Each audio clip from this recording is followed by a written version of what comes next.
नमस्कार। जीवन की समस्याओं का समाधान खोजने की इस यात्रा में एक बार फिर से स्वागत है। आज हम परम पूज्य गुरुदेव पंडित श्री राम शर्मा आचार्य जी की शिक्षाओं के उस सार को समझने की कोशिश करेंगे जो बताता है कि कैसे उद्देश्य वाला जीवन ही हमारी सभी समस्याओं का असली हल है। कभी ऐसा महसूस होता है ना कि जैसे कहीं खो गए हों। गुरुदेव के इस एक वाक्य में शायद इसका जवाब छिपा है। ये जो खोया हुआ महसूस करने की भावना है, ये हमारी समस्याओं से नहीं बल्कि दिशा की कमी से आती है। जब जीवन में कोई मंजिल ही तय ना हो तो हर रास्ता भटका हुआ ही लगता है। और देखिए, यही है आज के हमारे विश्लेषण का मूल सिद्धांत। जब जिंदगी में कोई साफ साफ उद्देश्य नहीं होता तो छोटी छोटी परेशानियां भी पहाड़ जैसी लगने लगती हैं। लक्ष्यहीनता ही वो जड़ है जो हमें अंदर से कमजोर बनाती है। इस विश्लेषण में हम यही जानेंगे कि कैसे एक उद्देश्यपूर्ण जीवन इस जड़ को ही खत्म कर सकता है। तो ये जो लक्ष्यहीनता की हालत है ना, यही वो असली वजह है जो हर तूफान को एक बड़े संकट जैसा महसूस कराती है। जब हमें ये पता ही नहीं होता कि हम जा कहाँ रहे हैं, तो हवा का हर झोंका हमें डराता है। इस बात को समझने के लिए चलिए एक बहुत ही शक्तिशाली रूपक का सहारा लेते हैं। जरा कल्पना कीजिए एक जहाज की जो समंदर के बीचों बीच खो गया है। उसके पास ना कोई नक्शा है, ना कोई मंजिल। वो हर लहर से, हर तूफान से डर रहा है।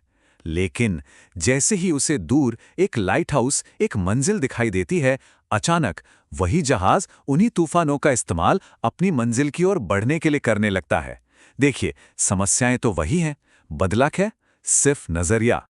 तो सवाल ये उठता है कि हम किस तरह के लक्ष्य चुनें, क्योंकि हर लक्ष्य एक जैसा नहीं होता। गुरुदेव ने इसे बहुत ही खूबसूरती से समझाया है। एक लक्ष्य वो है जो हमें कहीं पहुंचाता है, और दूसरा लक्ष्य वो है जो बस एक पड़ाव है। गुरुदेव की शिक्षाएं हमें दो तरह के लक्ष्यों के बारे में बताती हैं। एक है साधन यानी मीन्स, जैसे पैसा, पद या कोई सामान। ये सब अस्थायी हैं, अनस्टेबल। और दूसरा है साध्य यानी दी एंड, जैसे कि सेवा, खुद का विकास, समाज में योगदान। ये स्थायी हैं और मजबूत हैं। साधन हमें जीने में मदद करते हैं, पर साध्य हमें जीने की वजह देता है।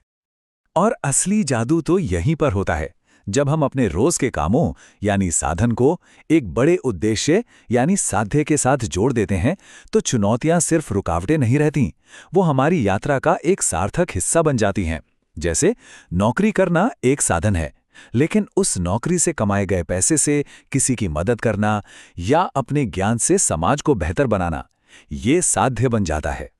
तो सवाल आता है कि इस उद्देश्यपूर्ण जीवन को बनाया कैसे जाए? क्या सिर्फ इच्छा रखने से काम चल जाएगा? नहीं, इसके लिए एक प्रैक्टिकल टूलकिट की जरूरत होती है। इस टूलकिट में 3 बहुत जरूरी औजार हैं जो किसी भी उद्देश्य को हकीकत में बदलते हैं। सबसे पहले आता है संकल्प। ये कोई हल्का फुल्का सपना नहीं है, ये एक पक्का इरादा है। ये अपने इरादे पर एक सुनहरी मोहर लगाने जैसा है जो कहती है ये होकर रहेगा। संकल्प के बाद आता है दूसरा कदम, योजना। संकल्प को ढांचा देने का काम योजना करती है। योजना ही है जो बड़े बड़े लक्ष्यों को छोटे छोटे रोज किए जा सकने वाले कामों में बदलती है। बिना योजना के संकल्प बस एक अच्छी भावना बनकर रह जाता है, एक दिशाहीन ऊर्जा की तरह। और आज की इस मॉडर्न दुनिया में फोकस बनाए रखने की लड़ाई तो लगातार चलती रहती है। हर तरफ से भटकाव, डिस्ट्रैक्शंस हमें अपने रास्ते से हटाने की कोशिश करते हैं, और यहीं पर आत्मनियंत्रण हमारी सबसे बड़ी शक्ति बनकर सामने आता है। ये वो ताकत है जो इस सारे शोर को काटकर हमें अपने लक्ष्य की ओर बढ़ाती रहती है।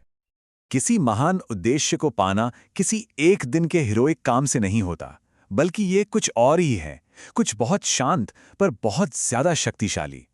गुरुदेव इसे तपस्या कहते हैं, लेकिन इसका मतलब वो नहीं है जो हम आमतौर पर सोचते हैं। यही तपश्चर्या की असली अवधारणा है। इसका मतलब मुश्किल उठाना नहीं, बल्कि निरंतर रोज प्रयास करने का अनुशासन है। रोज 1 घंटा फोकस के साथ किया गया काम एक ही दिन में किए गए 10 घंटे के काम से कहीं ज्यादा ताकतवर होता है। यही तो है असली साधना। इस शक्तिशाली रूपक को जरा समझिए। पानी की एक छोटी सी बूंद में क्या ताकत है? अकेले तो कुछ भी नहीं, लेकिन जब वही बूंद लगातार एक ही जगह पर गिरती रहती है तो वो सबसे सख्त पत्थर को भी तोड़ सकती है। छोटे पर लगातार किए गए काम वक्त के साथ मिलकर बहुत बड़े नतीजे देते हैं। और यहीं पर मानसिकता में एक बहुत बड़ा बदलाव आता है। एक आम इंसान समस्याओं को एक दीवार की तरह देखता है जो उसका रास्ता रोक रही है, लेकिन एक लक्ष्य केंद्रित व्यक्ति उन्हीं समस्याओं को ऊपर चढ़ने के लिए सीढ़ियों के रूप में देखता है।